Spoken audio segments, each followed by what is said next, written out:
All right, welcome in. Sunday edition of Always College Football. You have to excuse me for the angle, for the room. I'm in my hotel in Atlanta, just finished up, calling up Georgia and Georgia Tech.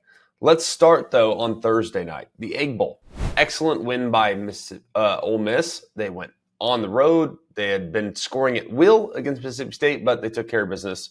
We haven't seen you, by the way, since Wednesday, so figured we'd start all the way back there. Friday was action-packed. Texas absolutely thumping Texas Tech. Can't say I was surprised. We talked about it on the show. I thought it was a bad matchup for Texas Tech.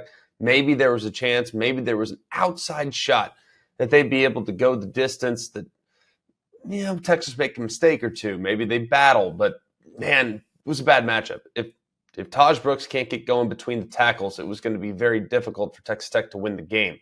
So Texas took care of business and did so in pretty remarkable fashion. A 50-point margin of defeat is something that you would not necessarily shake your head at. Oregon also, I thought, looked really good in Friday's game. I thought that was the best game of Bo Nix's season, probably. I was going to say career, but there have been some other great games too, and I can't recall all of them. But Bo Nix was awesome against Oregon State. Probably the best he's looked probably all season long. And part of it was anyone that's watched Bo Nix, very decisive, very accurate, gets the ball out quick, lets these guys catch and run, really accurate. So when he hits them in stride, they can keep their forward momentum. I mean, there have been plenty of examples where he's just been really like throwing darts all season long. But if you watched him on Friday night, the way he was able to extend plays and throw at awkward angles or retreat in the pocket and still have enough arm strength to get the ball where it needs to go to a receiver that was darting open, pretty dang impressive. So I thought that was, I don't know if I'd go as far as to say it was a Heisman moment. I think that could come this week. But it definitely solidified the idea to me that he should be 1A or 1B to Jaden Daniels. Because I've always felt, at least all season, that Jaden Daniels was the best player in college football. I'm probably softening on that stance based on how Bo Nix played on Friday night. I thought he was excellent. Texas destroyed Texas Tech, like we talked about already. Complete beatdown. And then Penn State killed Michigan State. Michigan State's awful. Jonathan Smith, though, going to be the head coach for Michigan State, which I think is an unbelievably good hire for Sparty. He has done such a great job at Oregon State. And we'll go through probably on Monday some of these coaching hires and the timeline, because there have been some chaotic moments in the last 48 hours about who's taken what and whether or not the fan base is going to approve and all these other things. So we will hit the coaching hires at some point here in the very near future. But Jonathan Smith taking over Michigan State, my goodness, they need him because they are awful. That was an embarrassing performance against Penn State. Oklahoma, they made pretty easy work of TCU. Dillon Gabriel wasn't sure if he was going to go. He gets it done, and they score 69 points in the process. Is it the swan song for Jeff Lebby as he takes Mississippi State? We'll find out. But either way, Oklahoma does really an amazing job offensively. So the fact that Jeff Lebby's in the mix at Mississippi State or somewhere else is not really that surprising. He's done a great job as well. Iowa and Nebraska. By the way, we're still on Friday. This is how good Friday was, I might add. Iowa and Nebraska. Chubba Purdy and Nebraska has the ball under a minute, driving, possibility of maybe trying the last second field goal, pick.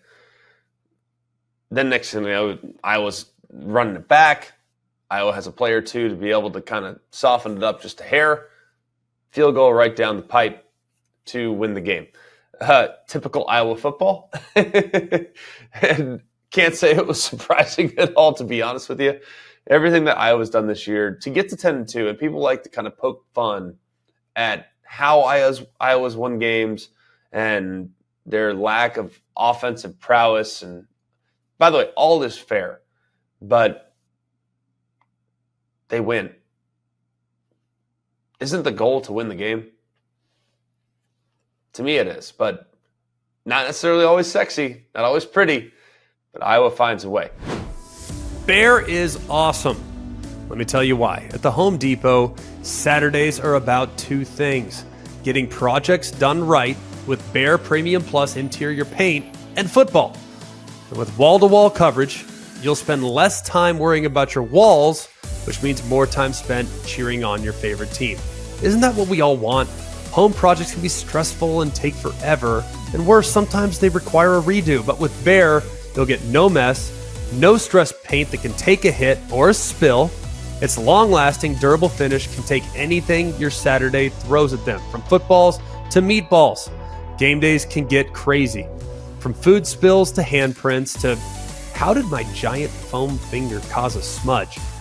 You need paint that's as strong as the offensive line, so get walls that are just as tough as your team that'll hold up under game time pressure with Bear Premium Plus interior paint.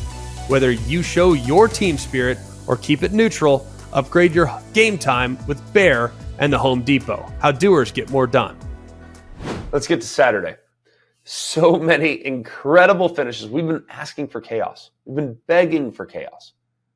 I mean, between Halloween, when the initial college football playoff rankings came out, and now, we haven't really had anything to feel as if things were up in the air. Well, Saturday made up for a lot of lost time. Georgia gets it done on the road at Georgia Tech. Georgia Tech, however, looked pretty good, man. They had almost 200 yards rushing. We called the game. Georgia did not look as machine-like as they'd looked up to this point. Now, Georgia Tech's really good, and I know people don't want to acknowledge that. Georgia Tech has a ton of team speed. They have great dynamic weapons. I thought Haynes King played pretty well.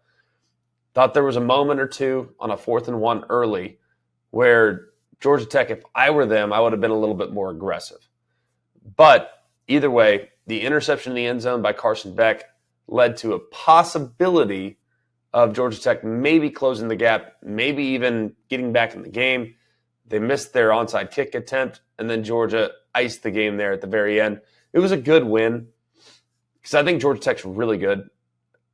Really good is probably a bit of a stretch. I think Georgia Tech's really explosive. So I know they're 6-6, but it's a dangerous team. It's a solid win on the road for the Georgia Bulldogs. Let's get to the big game.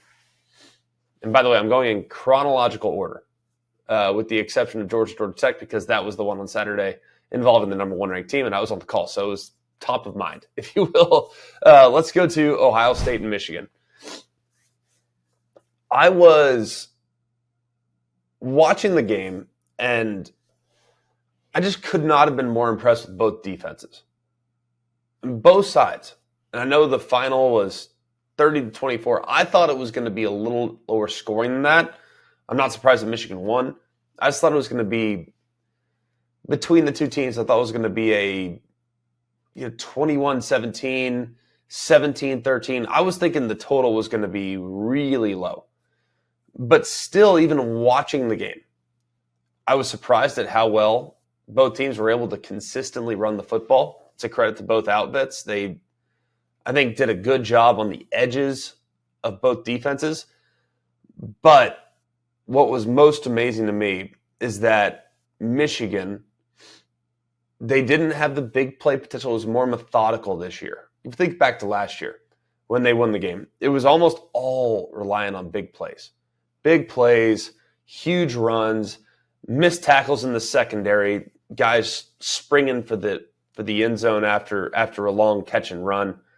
This was a very methodical game, which I thought played into Michigan's hands. Ohio State is more big play reliant, and I thought their defense, like I said, hung in there pretty dang well.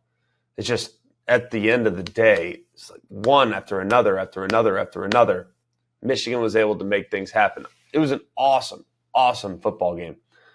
I came away very, very respectful of Ohio State. I thought they are a very good football team, but Michigan is who we thought they were. I can't say I was surprised. I think they've been the best team from a consistency standpoint, maybe all year, with the exception of last week. Of course, that was a terrible performance. They looked awful on the offensive line. Was there some of the look-ahead flu? Perhaps, but Michigan, to me, has been one of the most consistent teams from start to finish, and they will be number 2 in the ranking more than likely, and very deserving of the new number 2 spot. The next thing I'm very curious about, as I want to go back and watch the tape a little bit further, but the next thing I'm very curious about is how far does Ohio State fall? There's no way that you lost respect for Ohio State yesterday. Anyone that watched the game, it'd be hard to lose respect for Ohio State because the turnover at the end was unfortunate, but they were moving the ball. The turnover at the beginning to kind of break open the scoring, where Will Johnson, we talked about last week, how important that matchup would be between Will Johnson and Marvin Harrison Jr.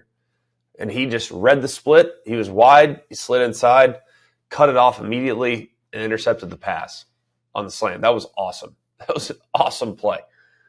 If not for those 2 interceptions, would Ohio State have potentially pulled it out? I don't know. Maybe. But I did not lose respect for Ohio State yesterday.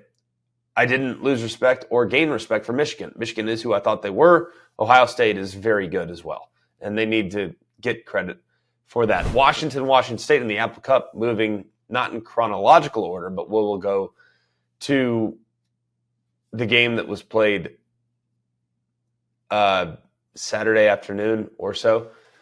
Washington, the 4th and 1 call by Kalen DeBoer was, I can't believe how gutsy that was. That was so awesome. So awesome. To think, all right, we're on our own 29. It's 4th and 1. There's 1 minute and 7 seconds left or so. Yeah, we're going to take the game right now. We're going to go ahead and take it right this instant. Little toss to Dunze. He goes out the gate, 24, 25 yards down the road a little bit, sets them up, then they get the penalty. Now they're cooking with gas and potentially in field goal range. That was, we thought, and we talked about this on our Wednesday show. Washington State matches up pretty well with Washington. They do. Washington State does a lot of the same things that Washington does. So when their defense is on the field, they're used to seeing that style of attack. Outside of Cam Ward running around and extending plays and doing some schoolyard, backyard football, which he's amazing at, they're very similar with their styles. But Washington kind of met their match. I didn't think they played very well, to be honest with you, and yet they still found a way. It was a really gutsy performance from Washington State, but it was a gutsier performance from Washington, especially on the 4th and 1 in their own territory. You smell that? That's the scent of fresh turf and freshly cracked Dr. Pepper, which can only mean one thing. It's college football season. So block off your Saturdays and swipe a sweet Dr. Pepper from the mini fridge, because there's a new season of high kicks, long throws, and Fansville commercial breaks to carry you all the way to the West Coast games. That's right, the fans are back, and this year things are heating up. We're talking about hot takes, more heartbreak, more layers of face paint. Get ready to drink in all the drama this season with the help of the most delicious college football tradition there is, Dr. Pepper, the one fans deserve. Moving to number 5, Florida State. That was a wild hit at the end on Tate Rodemaker. I'm glad he's okay. Goodness gracious alive. He slid, took a couple hits right there as he was going down, and I was really concerned on the field. It was up against our game, but I had it in my monitor to the bottom right. And it was not an ideal situation at all. Either way, it was not a great performance for Florida State. They were down, took them a little while to get going, went into halftime down 12-7, and then they figured a couple things out down the road. I think their defense was what was most concerning. Rodemaker did not play well. The protection was not great. It was not an elite performance from Florida State. A lot of people saying they should be bounced. I saw Joel Klatt, his rankings. It's pretty obvious who he works for, but to have Florida State at 8 is over the top. They are a team that is currently 12-0. 12-0.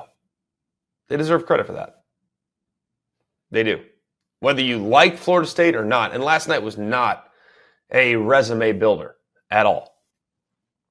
But when you look at the rivalry games, Washington won by 3, Bama won by 3, Florida State won by 9, Georgia won by 8, Florida State won by a wider margin than everyone else, even though there was a last couple-minute touchdown that made that win look a little bit more comfortable than it was. Still a solid win either way, but I think their win and end situation next week against Louisville is a very real. Introducing the AT&T 5G helmet, the world's first football helmet designed to level the playing field for deaf and hard of hearing players. Radio communication continues to be the primary way professional football coaches and players communicate during the game. But if the highest level of football requires athletes to hear, it presents a significant gap for athletes that cannot. This discovery created an opportunity to apply the power of AT&T's 5G technology to make sports more inclusive. AT&T is a staple of college sports, always exploring ways to use the expertise in connectivity to advance the way coaches, athletes, and fans experience the game. Our collaboration led to the first ever 5G connected helmet. It sends the coach's play call from the device on the sidelines directly to a visual display lens on the helmet, meaning it does not rely on sound or hearing to communicate. So for the first time ever, these players can always get the same information from their coach as their hearing counterparts. The AT&T 5G helmet.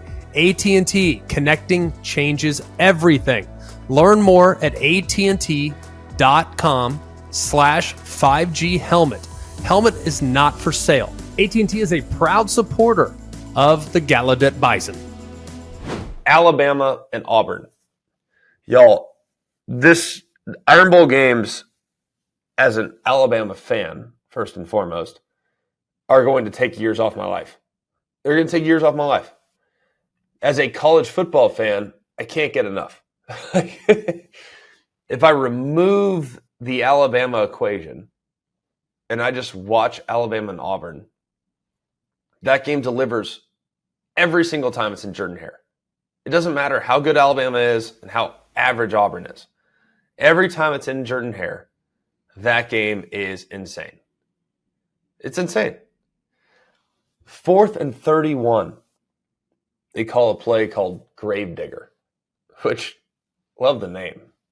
All I can think about is the monster trucks. I have a 4-year-old, and we went to, Monster Jam or whatever, and Gravedigger is his favorite of the monster trucks, that one and the shark one. But either way, I digress. Alabama calls a play on 4th and 1. Let's think about the sequence of events. Alabama's rolling. They have the muffed punt. Fortunate to have the muffed punt for sure. Then they have the ball. They're cooking with gas. They're inside the 10-yard line, 1st and goal. Then nothing doing. Then they have the errant snap. They're down at the 26. Jalen Milroe runs past the line of scrimmage, backs up, tries to throw it again.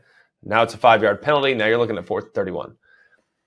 How on earth Auburn decided to rush just 2 is insane. I still will never understand the drop 9 where they have a quarterback spy with the nose tackle. They're at the last play of the game. Was the nose tackle, are they worried about Jalen Milroe scrambling for a 31-yard gain? I mean, don't get me wrong, he's awesome. He's a great player and has great dynamic capabilities. But are they really worried about him scrambling on a 4th and 31 situation? Either way, no rush applied whatsoever. Milroe, I thought, threw maybe the best throw his career to the back left corner where he was able to time it up perfectly. It was so well executed. So well executed there in the back end, because I know a lot of people have said, well, he pushed off. And did they get away with one a hair? Perhaps, maybe just a touch. But for it to be a throw to Isaiah Bond that was that on the money was amazing. And they're not going to call any extension by the receiver on the 4th and 31 situation. Either way, it was terribly defended by Auburn, and an opportunistic moment for Alabama after about 15 self-inflicted mistakes that game. A lot to clean up for Alabama, but that was an amazing win, an amazing and gutsy performance to pull through. But it was shaky to an extent. Survive and advance, though, has been the theme of the year. Alabama did so this past weekend. Kentucky gets the win on the road at Louisville. Thought that was going to be Mark Stoops' swan song as he was prepared to take the job at Texas A&M. Some things fell through there in College Station. He's going to now stay at Kentucky, but they get the win against Louisville, which doesn't help Florida State at all. But I still think maybe I'm naive.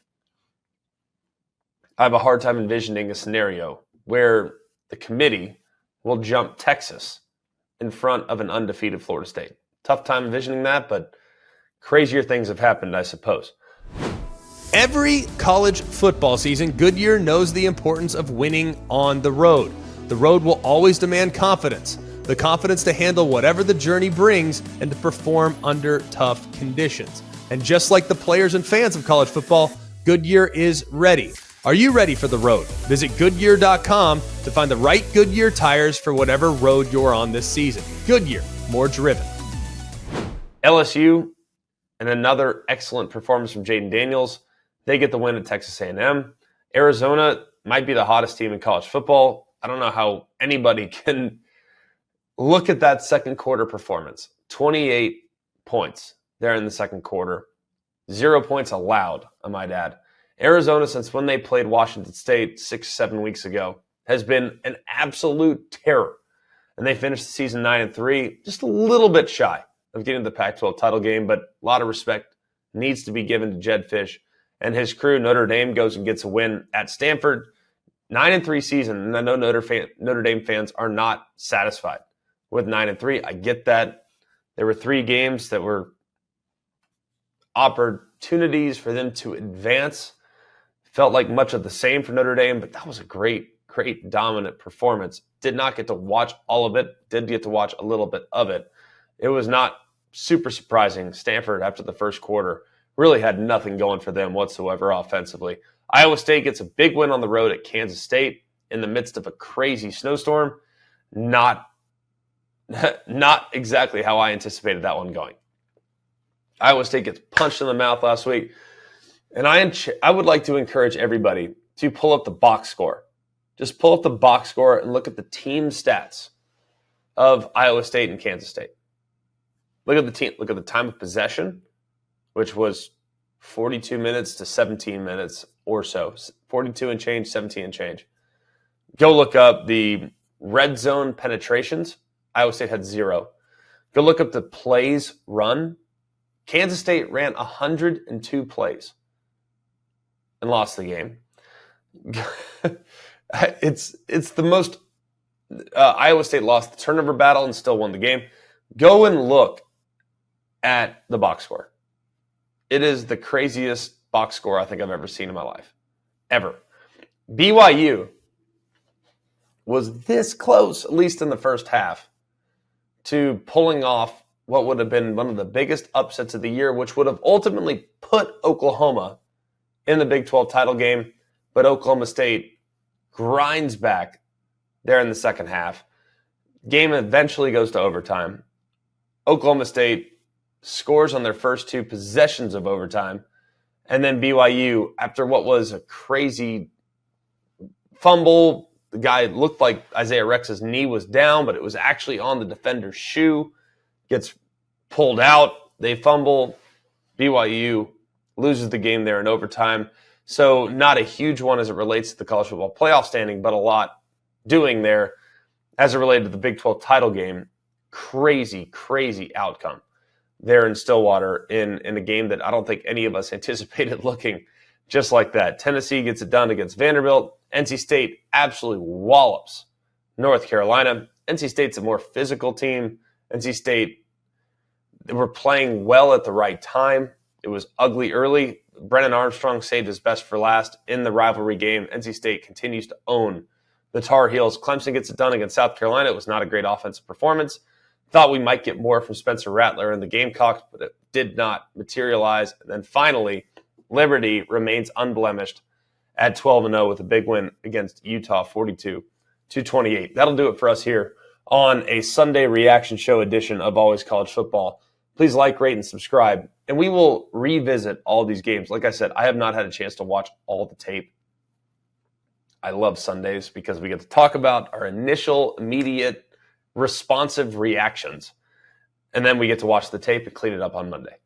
So those are the initial reactions. There were plenty of amazing games yesterday. We will revisit them tomorrow here on Always College Football. And for all of us, for Mark, Jake, Jack, the other Jack, I'm Greg. We hope you have a terrific Sunday. Check back with us tomorrow as we set up championship week with some of our big takeaways from week 13 rivalry week here in the college football world. So for all of us here at Always College Football, we hope you have a terrific day. Remember, it's always college football.